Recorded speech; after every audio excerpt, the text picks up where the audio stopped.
Salut, c'est Damien sur Fitness Fresh. La petite vidéo d'aujourd'hui est surtout faite pour te permettre de mieux assimiler les aliments. Tu vas remarquer tout au long de cette vidéo que certains aliments ne sont vraiment pas faits pour être assimilés en même temps, comme d'autres où il est vraiment conseillé de les manger en même temps. Maintenant, rassurez-vous, et là je fais surtout allusion à ceux qui sont ancrés dans leurs habitudes, tous vos aliments seront quand même consommés sur la journée. C'est juste qu'ils seront assimilés à des moments différents. Alors, pourquoi faire une vidéo sur les associations alimentaires? Parce qu'il faut que tu comprennes qu'une mauvaise association alimentaire peut provoquer, sur le long terme, une digestion imparfaite ou ralentie, une fermentation, ainsi qu'une putréfaction intestinale. Je sais, c'est classe. Et par conséquent, des troubles digestifs, une intoxication et sur le long terme, des maladies. Alors tout au long de cette vidéo, tu vas te rendre compte que certains aliments, lorsqu'ils sont bien associés, favorisent une meilleure digestion, une meilleure absorption dans tes cellules et par conséquent, une meilleure qualité de vie, voire une meilleure performance physique si tu es sportif.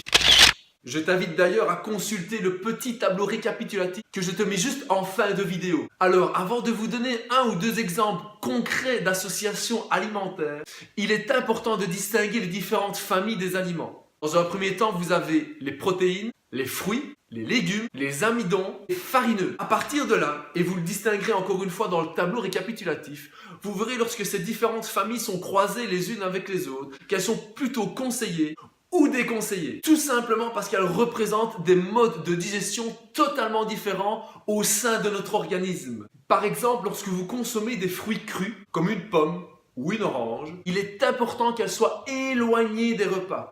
Tout simplement parce que leur mode de digestion étant très rapide, elles ne font que passer dans l'estomac pour atterrir dans l'intestin. Si vous avez l'habitude de manger un fruit en guise de dessert, juste après un repas, vous piégez le fruit dans l'estomac, ce qui provoquera une fermentation acide, des troubles digestifs. Un autre exemple de mauvaise association est l'association des protéines fortes comme les viandes, le poisson ou les œufs avec un farineux fort tel que le riz ou les pâtes.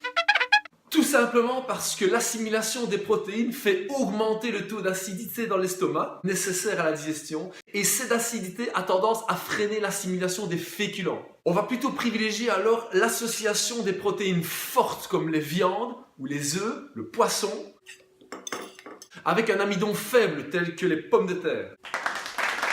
Alors des exemples comme ça, il y en a plein d'autres et je vous les mets en détail sur la page Facebook Fitness Fresh et je t'invite vivement à les consulter. En attendant, j'espère que cette vidéo t'a plu et qu'elle t'a surtout permis de comprendre les subtilités en matière d'association alimentaire.